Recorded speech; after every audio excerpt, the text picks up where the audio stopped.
Le livre du ciel, tome 17, 30 mai 1925. La volonté libre chez les bienheureux du ciel et la volonté divine chez les créatures sur la terre. Je me sentais opprimée à cause de la perte de mon adorable Jésus. Que je soupirais après son retour. Je l'appelais avec mon cœur, ma voix et mes pensées qui, à cause de ma privation de lui, étaient très actifs. Seigneur, comme sont longues les nuits sans Jésus, alors que quand je suis avec lui, elles s'écoulent comme une simple respiration. Je disais, mon amour, viens, ne me laisse pas, je suis trop petite. J'ai besoin de toi.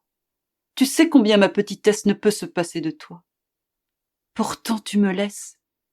Oh, reviens, reviens, ô Jésus. À ce moment, il se montra sous la forme d'un petit enfant.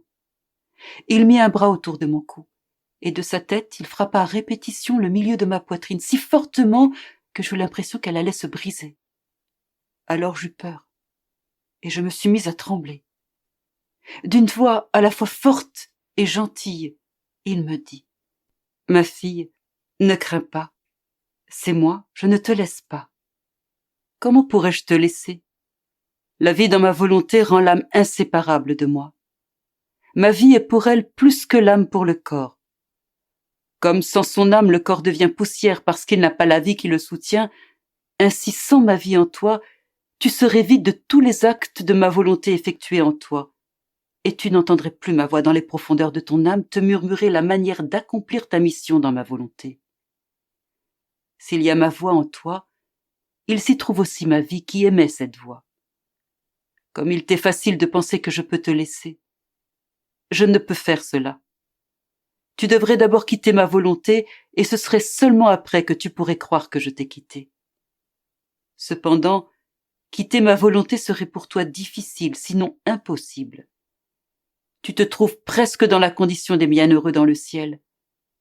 Ils n'ont pas perdu leur volonté libre, parce que c'est un don que j'ai accordé à l'homme. Et ce que j'ai donné une fois, je ne le reprends jamais. L'esclavage n'a jamais trouvé sa place dans le ciel.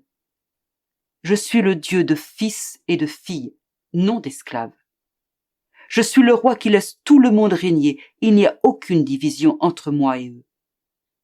En eux, la connaissance de mes biens, de ma volonté et de mon bonheur est si grande qu'ils en sont remplis à ras-bord, au point de débordement, si bien que leur volonté ne trouve pas de place pour agir. Bien qu'ils soient libres, la connaissance d'une volonté infinie et les biens infinis dans lesquels ils sont plongés les conduisent avec une force irrésistible à utiliser leur volonté comme s'ils ne l'avaient pas. Cela en parfait accord avec leur volonté et en considérant cela comme leur plus grand privilège et leur plus grand bonheur. Il en va ainsi pour toi, ma fille. Te faire connaître ma volonté est la plus grande grâce que je t'ai donnée. Bien que tu sois libre de réaliser ta volonté ou de ne pas le faire, devant la mienne, ta volonté se sent incapable d'opérer, elle se sent anéantie. Connaissant le grand bien qu'est ma volonté, tu as la tienne en horreur. Sans que personne ne t'y force, tu aimes faire ma volonté à cause du grand bien que tu en retires. Les nombreuses connaissances que je t'ai fait connaître sur ma volonté sont des liens divins, des chaînes éternelles qui t'attachent à ma volonté. Ce sont des biens célestes en ta possession. Si même en cette vie ta volonté essaye de se défaire de ces chaînes éternelles, de briser ces liens divins, de perdre ses possessions divines, bien que libre, elle n'arrive pas à trouver le moyen de le faire. Elle devient confuse. Elle voit sa petitesse et, effrayée, elle plonge dans ma volonté avec un amour encore plus spontané. La connaissance d'un bien ouvre la porte d'accès à ce bien. Autant de connaissances je t'ai données concernant ma volonté, autant de portes de bien, de lumière, de grâce et de participation divine je t'ai ouvertes. Ces portes sont ouvertes pour toi, et quand ces connaissances parviendront aux créatures, ces portes s'ouvriront pour elles aussi, parce que la connaissance d'un bien fait naître et grandir l'amour envers ce bien. Et la première porte que je leur ouvrirai sera celle de ma volonté, afin que soit fermée la petite porte de leur volonté personnelle. Ma volonté leur fera avoir la leur en horreur, car en présence de ma volonté, la volonté humaine est incapable d'agir. À la lumière de ma volonté, les créatures verront combien la leur est insignifiante et propre à rien.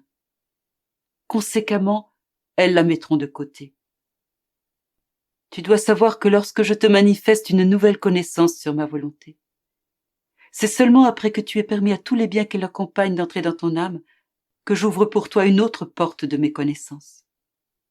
Si je ne faisais pas ainsi, ces nouvelles connaissances ne seraient que l'annonce d'une nouveauté, sans que tu en prennes possession. Chaque fois que je parle, je veux que le bien que je manifeste soit possédé.